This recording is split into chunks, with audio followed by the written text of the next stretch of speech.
dressed in all white, sitting cross-legged on this mat, waiting for the shaman to call my name up for my 5th cup of ayahuasca. This is my 5th ayahuasca journey.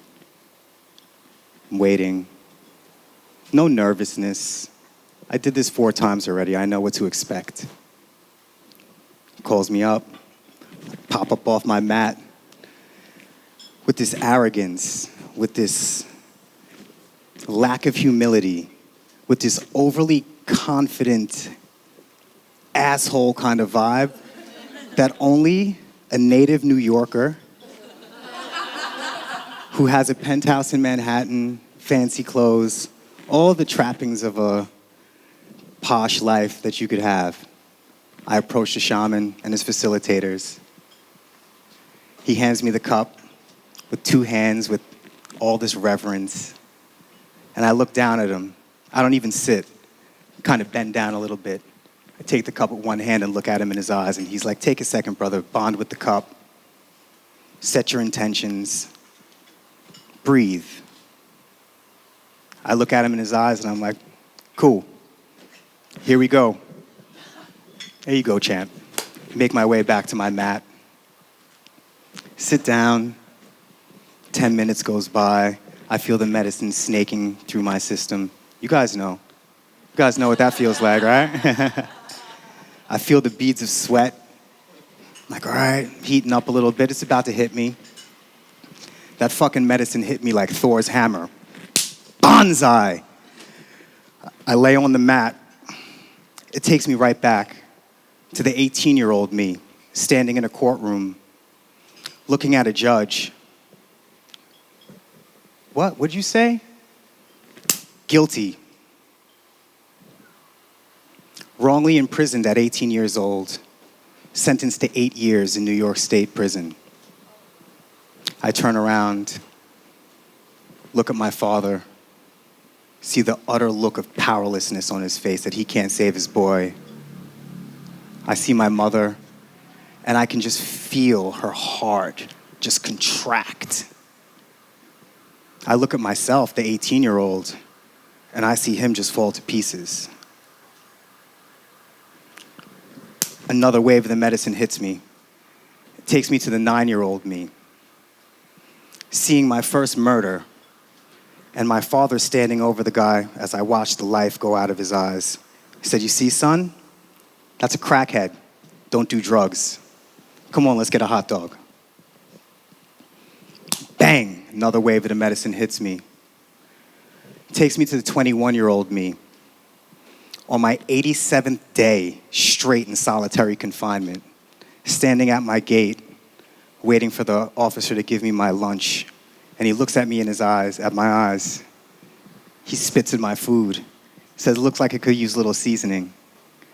I smile back at him and slap the tray back on his pants and go lay down. I won't be eating for the rest of the day. Bang! Another wave of the medicine hits me.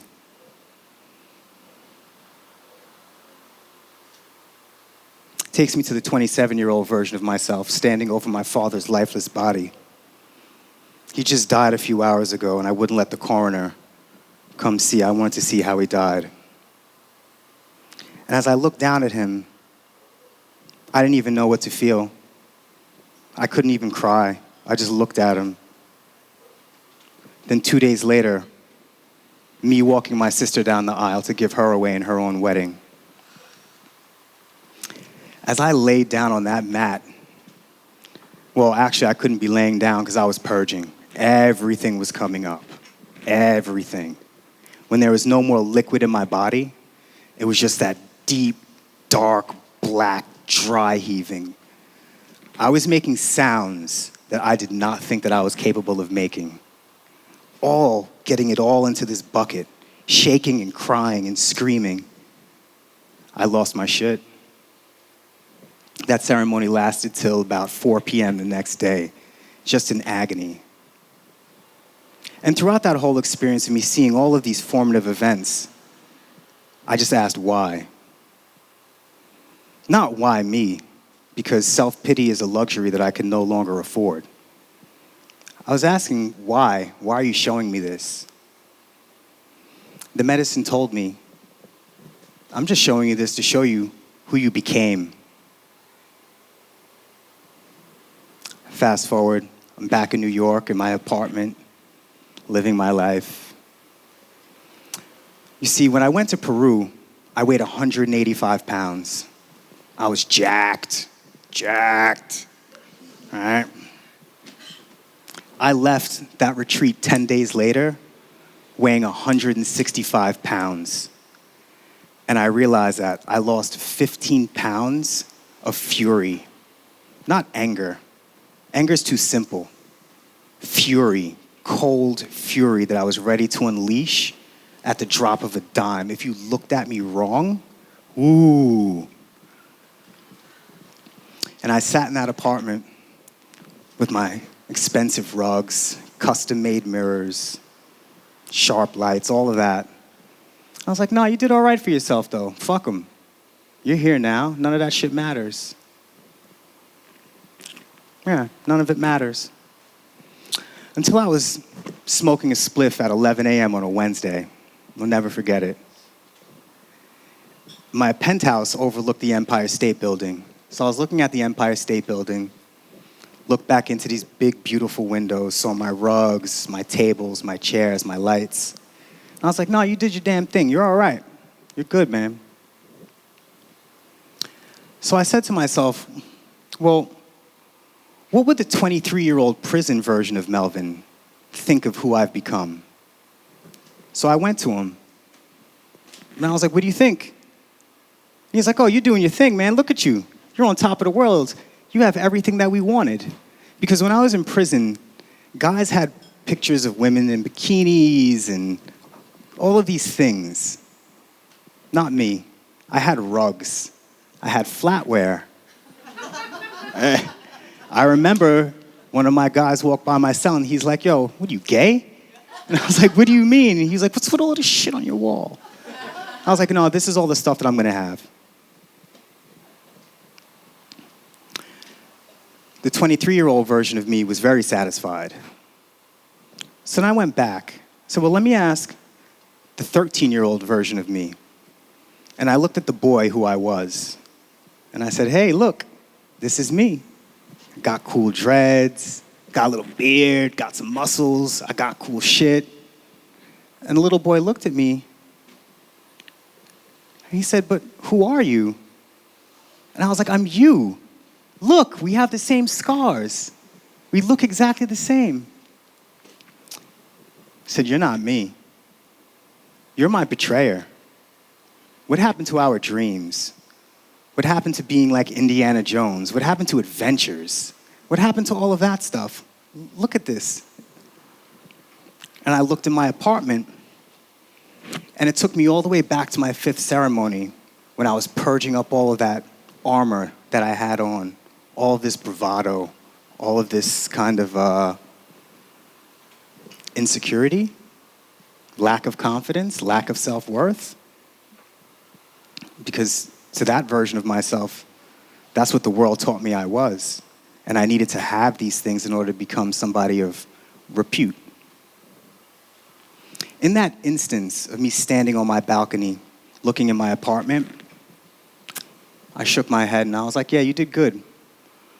But we're done. This is done. Let's get out of here. 3 months later, I find myself back in Peru, invited to come and live, to study the medicine, to become initiated under their mesa. But actually to go deeper into my own journey to see who I really am. Because all of those external trappings that I accumulated actually blinded me to who I really was. Those were just another form of armor to keep me from getting to my own truth. So I go into my initiation, 10-day tobacco diets in isolation. I've done 270 days straight in isolation in prison. 10 days is nothing. I could do that on my head. What, I don't have any books either? That's fine. Don't worry about it. And I went from somebody who was the facilitator first, cleaning up your purge buckets, walking you to the bathroom, rubbing your back, holding your hair back when you were purging, to holding my own retreats and operating my own mesa and pouring my own medicine. And after 3 years of that, I realized I put myself in another cage because you had to come to the mountain to see me, and it was quite easy for me to throw thunderbolts down from Mount Pius. Drink clean water. Yeah, no, you shouldn't eat junk food. I grew my own food there, right? What I realized, though, is that there was a dissonance. It's all well and good to be at a retreat or hiding out somewhere or sequestering yourself and wielding your medicine. But how effective are you wielding that medicine in the quote-unquote real world? So I found myself back in my old neighborhood in Chelsea, walking down 23rd Street, fresh off a flight, fresh from JFK, going to see a client, because that's what I do. And there was a woman standing on the corner of 23rd and 6th Avenue, and she was asking for help. And everybody had their headphones in. People were looking at her, thought she was homeless, kind of ignored her. And I walked right over to her and I said, "You need some help?" She said, "Yeah, I'm looking for Burlington Coat Factory." And I was like, "Yeah, it's right across the street, look." And she was like, "Yeah, if I could see, I wouldn't be asking you for help. I'm blind." And I was like, "Oh, well, here, come on, let's go." So I walk her across the street. "Why are you going to Burlington Coat Factory?" "Oh, I got invited to a wedding. I want to get my niece a nice present." So I take the time to go into the store with her. We buy a nice gift. And I ask her, "Well, do you live in Sellis Manor?" And she was like, "Yeah." And I was like, "Oh," she said, "How did you know?" And I was like, "Oh, I used to live right across the street in 144. And she was like, "Oh." I walk her back home.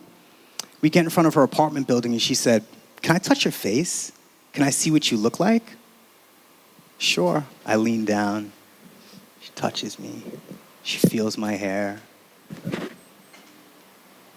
Oh, beautiful. Inside and out. Thank you. I walk down the street. My phone goes off. It's my mom. "Hey, Mom. Funniest thing just happened." "What, Mel?" So I tell her the story. And she said, "What's so funny about that?" And I was like, "That's so bizarre." And she was like, "Why, son? That's who you are." I thought that this journey was this path of spirituality, this path of oneness, this path of shamanism, mysticism, all of that. Not for me.